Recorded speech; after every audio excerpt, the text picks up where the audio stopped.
Okay, I am absolutely baffled by this. Completely mind-boggled, as a matter of fact. This person in front of me is not fueling, although he is parked on the fuel line. I opted to pull behind him because he's the only one here who does not have someone parked in front of him. There's a truck at every pump, but this guy does not have someone in front of him, so he could pull up to the pay line if he wanted. He as I said, he is not fueling his truck, but he's going to sweep out his trailer right here, apparently on the fuel line, on the fuel island, with everyone waiting patiently in line behind him. I just am utterly beside myself. I have never seen anyone with this kind of gall. He's not even pulling up to the pay line. I don't even know what to say.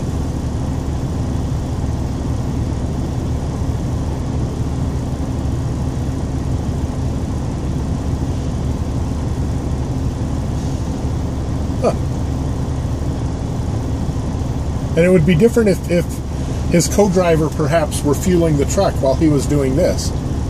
But no, that's not the case at all. They're not getting fuel. Or if they are, they're doing it after he sweeps the truck, because when he came out to climb in the back of the truck, his co-driver went inside. So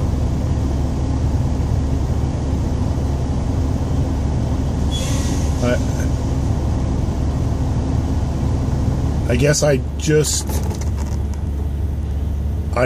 completely stunned.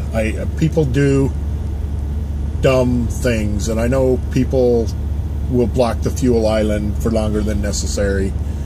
And I'm not usually one to whine and complain if someone wants to go in and get a sandwich or something. You know, if it takes them 7 or 8 minutes instead of 3, or even if it takes 10, 11 minutes, you know, I understand sometimes there's not parking, and sometimes you have to do what you have to do, especially in places like this where it's kind of busy. You know, there is no place to park, so sometimes you have to do what you have to do, and I get that. So if he were in at Subway and took a little longer to get his sandwich than maybe someone else, that would be understandable, and I'd be okay with that. And I'm a pretty understanding kind of guy. And I just don't know what to say. I got to ponder on this for a while. I'm going to just ponder for a minute. Okay, I'm done pondering, and I've come to the conclusion that either one of two things. Either this guy is really ignorant of basic courtesy and etiquette, or else he just doesn't care. If he doesn't care, there's absolutely nothing I can do about it. And, you know, that could very well be the case. Or it could just be that he's a new driver and he doesn't understand truck stop etiquette. And that could be the case. Now, a lot of the time you see videos posted online, and people will say things like, well, instead of taking a video, why didn't you go talk to him? I'd have punched him. I'd have done this, blah, blah, blah. Well, I'm not going to do any of those things, because first of all, I'm non-confrontational. I'm not going to go punch anybody for something stupid like this. And second of all, quite frankly, I had to take a 30-minute break. I was going to grab something to drink and then pull up to the side and take the rest of my 30. And so essentially I'm spending my 30-minute break watching this guy and being entertained and amused. So he's not hurting me any, other than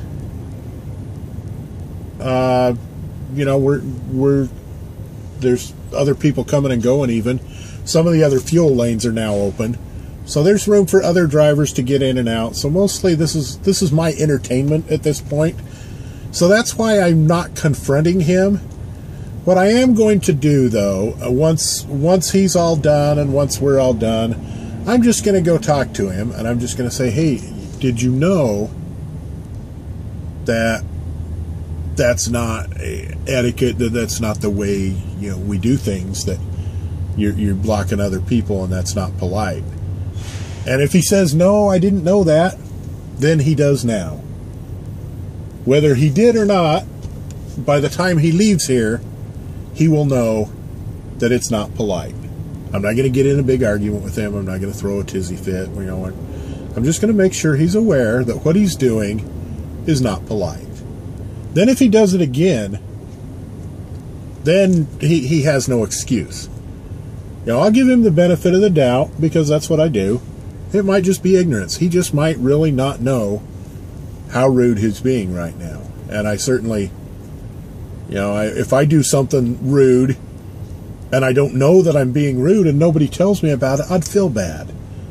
So I certainly hope that if I do something that's very impolite to other people, that someone will take a few moments and let me know that what I'm doing was rude, that it's not acceptable behavior.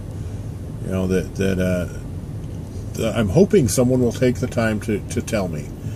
And so that's what I'm going to do. I'm just going to take a few minutes, or maybe even less than that, maybe 30 seconds, and I'm just going to let him know that what he's doing is not the way we normally do things, and that in the future it would be better for him to either pull up to the pay line, or preferably do that somewhere else, because I'm assuming he's going to sweep all this debris out onto the ground when he's done here. It's what it looks like he's going to do.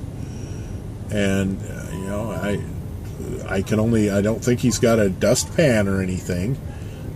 He'll take those garbage bags, or the plastic bags, I hope, to the trash can, but all that other stuff, the wood chips and everything, I'm assuming he's just going to sweep out here onto the ground. I don't know. I'm just amazed here. I'm just amazed. Is anyone besides me amazed? Are you amazed? Are you baffled? I'm baffled. I'm amazed. I'm amused. I'm baffled. I'm going to put you on pause here while I think some more. Okay. I can only assume by the way that he's struggling with his load locks that he's relatively inexperienced. I could go help him, but I don't know what it is he's trying to. Well, he's trying to move the load lock out of the way so he can sweep. Okay, I'm going to give him about 30 seconds more of playing with that, and then if he hasn't figured it out, I'll go help him figure out his load lock. I go help him figure this out.